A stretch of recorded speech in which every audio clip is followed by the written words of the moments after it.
Et je trouve que quand on est dans cette logique entrepreneuriale, il y a un peu ce truc de: «Il faut surtout pas qu'il y ait de fin». On parle beaucoup de: «C'est pas la destination qui compte, c'est le chemin», tout ça, tout ça.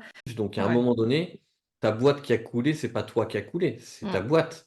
Tu peux recréer 2 mois après une autre boîte. Ce sont que des démarches administratives, que ce soit de la micro, de la SAS, de ce que tu veux. Ce Mmh. sont que des démarches.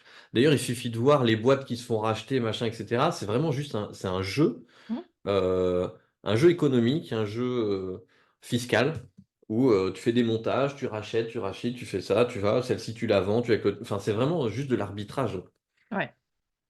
Mais en tant que je comprends, hein, quand tu montes toi-même ta boîte, tout ce qui est freelance et cetera, ou, tout ce qui est entreprise familiale, l'énergie derrière est pas tout à fait la même que, quand tu montes une grosse succursale et que tu as un manager, un machin, un directeur et puis: «Oh bah non, en fait, on va racheter, on revend». Enfin, il y a un aspect émotionnel qu'on est obligé de prendre en compte. Ouais, surtout qu'il y a beaucoup de gens qui se lancent en disant: «Ça y est, je vais enfin faire quelque chose qui me ressemble, avec lequel je suis aligné et cetera», et donc le «qui me ressemble» fait que, en effet, la frontière est très mince entre «c'est ma boîte, c'est moi, il y a de moi dans ma boîte» et inversement. Donc je pense que c'est pour ça aussi que c'est aussi, chargé émotionnellement.